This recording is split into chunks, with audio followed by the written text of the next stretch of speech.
Jenna Levine had always lived in darkness.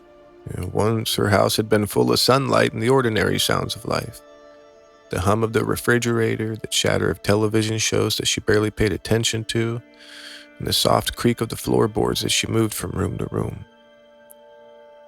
But over time, something inside her mind had twisted the way she saw herself.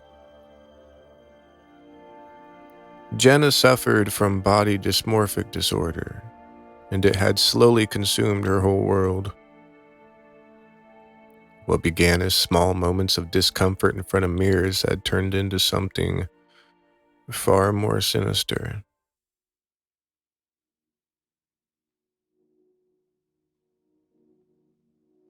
Every reflection felt like an accusation.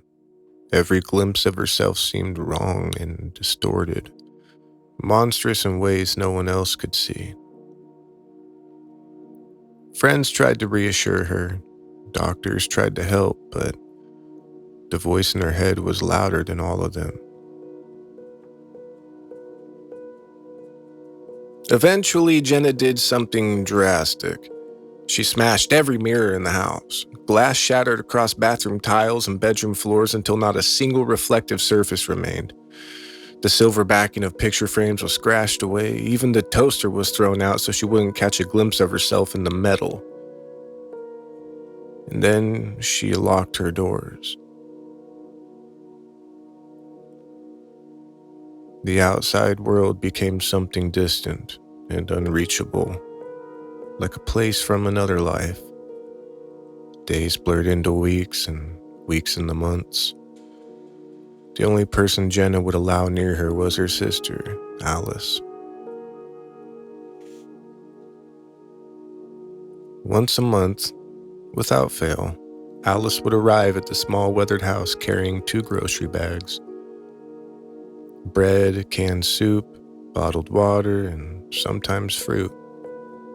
She would set the bags down on the porch and knock gently.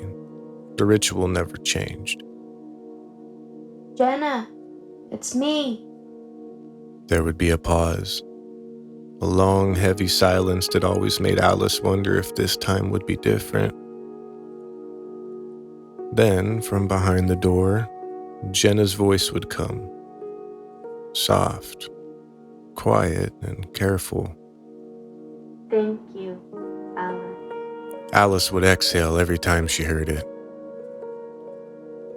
I brought the usual. She'd say, trying to sound cheerful. Soup and bread and apples this time. Another pause. Thank you.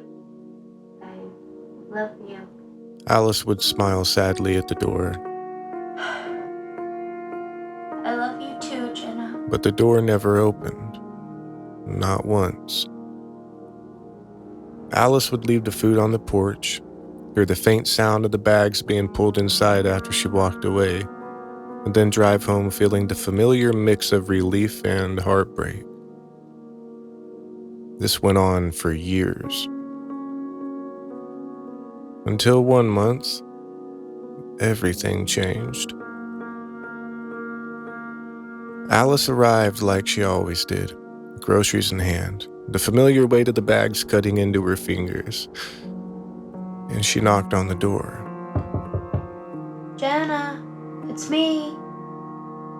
Silence.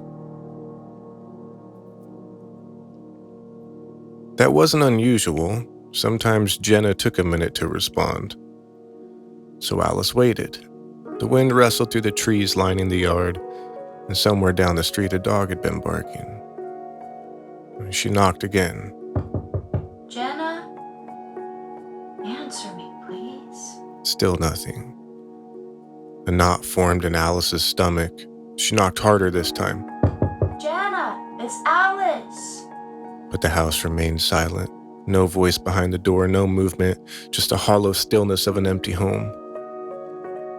After several minutes, fear finally overcame hesitation. Alice stepped off the porch, pulled out her phone, and called the police to request a welfare check. Within 20 minutes, 2 officers arrived. Alice explained everything: the disorder, the years of isolation, and the strange routine. One officer knocked several times while the other officer circled the house, peering into darkened windows. No response.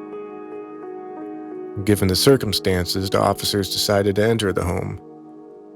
The door wasn't locked. It creaked open slowly. The smell hit them first. A thick, sour odor that filled the air like something long forgotten. Alice stayed outside while the officers stepped in. Then one of them suddenly stopped. Oh, Jesus. Jenna was lying inside the door. Her body had collapsed as if she had tried to reach it but never made it. And time had already taken its toll. It was immediately clear she hadn't died recently.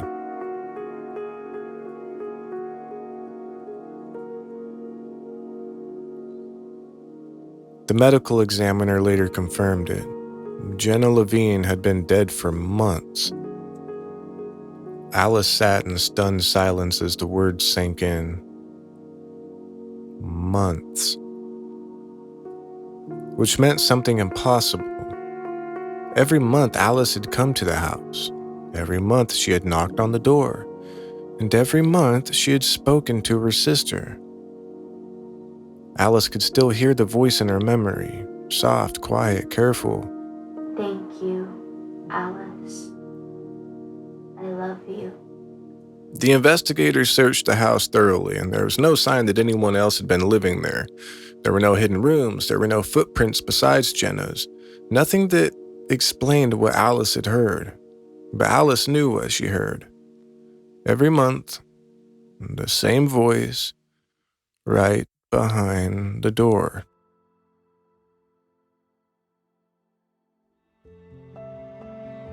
Hey guys, thank you for listening to this story. It's a beautifully tragic story, and I think most of us know or have known someone that's been close to us who battled with mental illness or who does battle with mental illness. And I just want to remind anyone who may be battling with any kind of mental illness, I just want to remind you that you're not alone. People care about you. People love you.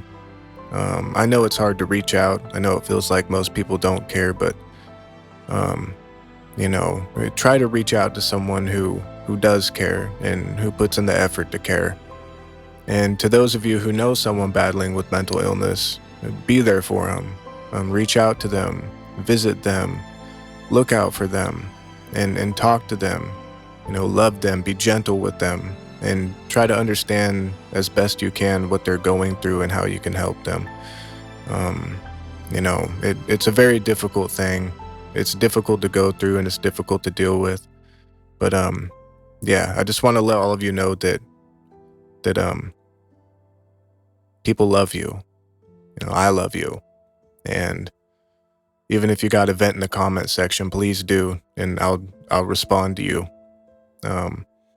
If you feel like you don't have anyone there for you, I would love to be there for you. So thank you guys, and I'll see you in the next video.